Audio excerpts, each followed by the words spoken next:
Y eso es una crítica también al sistema y al ejercicio del propio control por parte del Parlamento. Lo pueden hacer y no lo hacen, porque piensan que al siguiente a lo mejor les toca a ellos y quieren hacer lo mismo. Eso es lo malo, porque van a poner a uno de los suyos, quizás con algún punto de más ecuanimidad, pero al final alguien que le genere confianza al gobierno, pero no a la sociedad en general, porque va a ser fiscal general para todos, izquierdas, derechas, de centro o neutros. Entonces, establezca un sistema creíble, que ese fiscal o esa fiscal general del Estado que va a examinarse ante la comisión correspondiente del Congreso no se despache en 1 hora y cuarto, sino que haya un examen exhaustivo donde se valoren sus méritos, donde se valore su trayectoria, donde se valore qué piensa sobre la violencia machista, pero en profundidad. No diga, yo estoy en contra de la violencia machista, y después te saquen y digan, pero usted, si mire sus resoluciones, mire qué actitudes tiene, mire, bueno, perdóname, es que eso ocurrió hace tantos años, o nos encontremos con una señora, y no es cuestión de género en este caso, que va al Tribunal Europeo de Derechos Humanos, y bueno, ya está, parece que alguien dice por ahí que altera currículum para demostrar que se preocupaba con el tema de la igualdad y con el tema de la paridad y demás. Oiga, por favor, pues ¿por qué no se examina eso? ¿Por qué tiene que ser luego alguien el que venga y nos diga, mire, si es que ese currículum no era así, es que tal? A mí me da vergüenza ajena de ese tema.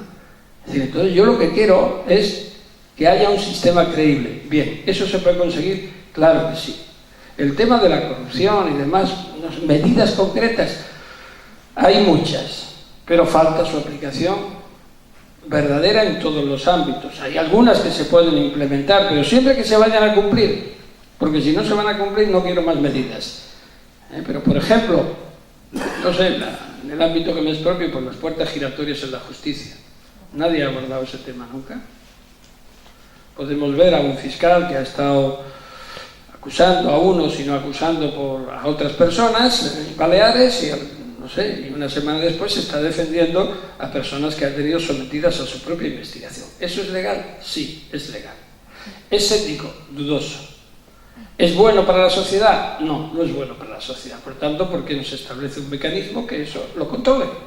¿Por qué un juez o un fiscal o un magistrado pide la excedencia, se marcha y al día siguiente ya puede estar participando como defensor o acusador o intermediador, como queráis llamarle, en el propio tribunal donde ejerció sus labores? ¿Eso es legal? Sí. ¿Es ético? ¿Aparenta una sensación en la ciudadanía de que todo es correcto? No, evidentemente, porque lo que genera inmediatamente es, seguro que habla con este, seguro que habla con el otro. Es decir, no genera confianza.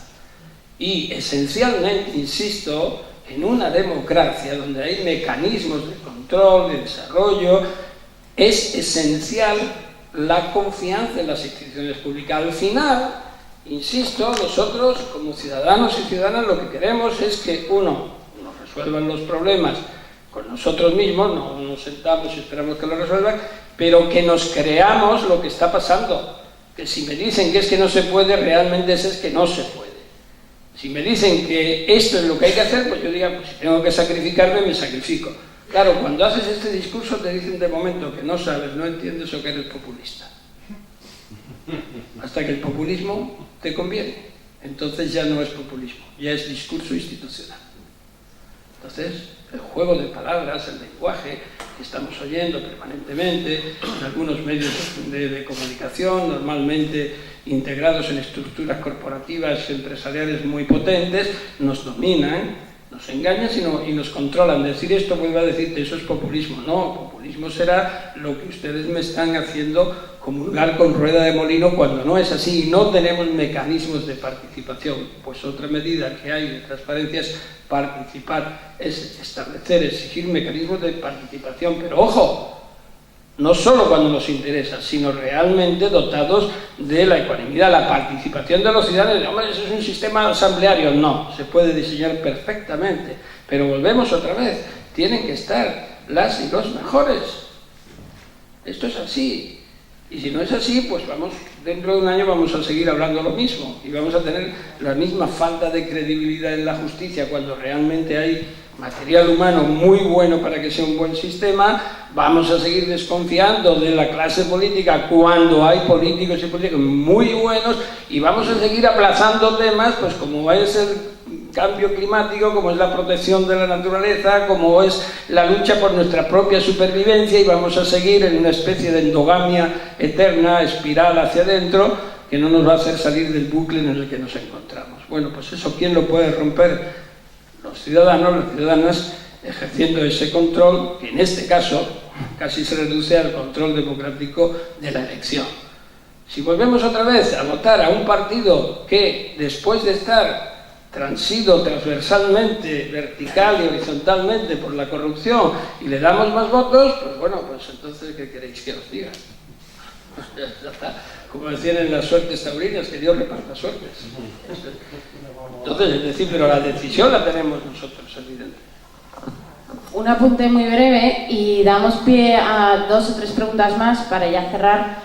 Efectivamente es redistribuir las partidas, pero luego dentro de cada ministerio, de cada partida, se pueden redistribuir. Por ejemplo, hablamos de dotaciones de jueces, de fiscales, de servidores públicos, ¿no? Fuerzas y cuerpos de seguridad del Estado, ejército, etc. Vale, está muy bien el número, pero ¿y la calidad? ¿Vale? A nuestras fuerzas y cuerpos de seguridad del Estado no se les educa en derechos humanos. Tenemos que tener unos pilares desde los cuales tenemos que hacer que ese servidor público entienda el papel del servidor público para las personas, y esos son los derechos humanos. No existen cursos de prevención de violencia machista o enfoque de género, por ejemplo, en el Consejo del Poder Judicial. No existía hasta que hicimos un pequeño curso, que luego no se ha vuelto a hacer, también os digo, para los jueces sobre memoria y sobre los derechos de las víctimas. Con lo cual, lo que tenemos que crear es esos servidores que son necesarios, pero de calidad, y que realmente lo que genera es esa confianza hacia la ciudadanía. Tenemos que conseguir que todos nosotros tengamos unas líneas rojas sobre las que jamás permitiríamos que pasara nadie. Y eso pende de los derechos humanos, en el cual también está perfectamente regulado el tema de la lucha contra la corrupción. Perdón, porque quería que esto funcione, sí. Quería una postilla que se me olvidó antes, al hilo de lo que decía Gaspar, de la protección de los funcionarios, las funcionarias públicas que, comprometidos, denuncian casos de corrupción o algún otro comportamiento y demás. Es correcto, todas las protecciones que se pueden dar es correcto, pero ¿sabéis qué ocurre en España? ¿Cuál es el problema? Ahora que se está hablando de tanta colaboración de personas que están inculpadas, imputadas, acusadas y demás, y que a algunos les molesta que se hablen o que se descubran. El problema es que hay algo que todavía no está previsto y llevamos décadas sin hacerlo. Y es la regulación exhaustiva y correcta de cómo tratar la colaboración con la justicia. Por ejemplo, en casos de corrupción. Solo se establece que haya una reducción de pena. Bien, eso puede ser bueno, pero también un riesgo. ¿Por qué? Porque no hay unos mecanismos legales que digan cuándo, de qué manera y cómo se protege, no para el momento, no haciendo solo una denuncia anónima, porque os aseguro que al final sale quien la hace, porque tiene que vivir, porque son tantos datos o elementos que se dan que si te pones, analizas y dices, este no es, este tampoco, esta es, Arantxa es la que está ahí en primer lugar. Pues, y al final, ¿qué ocurre? El abandono institucional es memorable. Y yo lo he vivido por mi profesión judicial en muchas ocasiones. El Estado deja tirados, olvidados, a quienes en algún momento le han prestado con gran riesgo para su vida, aunque tengan parte de responsabilidad o mucha responsabilidad, un servicio. Eso es así, no hay una legislación. Hay una ley de protección de testigos de 1994. de testigos y peritos, pero no hay ningún programa de protección. No hay protección para quienes, de forma interesada o no, me da igual, porque otra cosa es la seguridad personal y la familia que no tiene culpa de que el padre y la madre eventualmente hayan podido cometer un hecho ilícito y que después, colaborando, los ponen en riesgo a todos. No hay un mecanismo de protección, no hay un sistema de protección de testigos. O se tiene que inventar día a día por jueces y fiscales, y en la mayoría de los casos, una vez que prestan el servicio, no tienen ni una puerta a la que llamar para decir, bueno, ¿y ahora qué hago yo con mi vida? Pues usted se fastidia. Ese es un problema de conexión entre las administraciones o una legislación de colaboración dentro de lo que son las propias dinámicas administrativas o no penales en temas de la corrupción, y luego cuando se traducen a comportamientos penales o investigación de los mismos, que ahí llega un momento en que quedan desprotegidos, porque por ejemplo, pues los abogados, acusadores o defensores lo que quieren es identificar a quienes para neutralizarlo y de esa manera defender los intereses de la persona a la que están representando.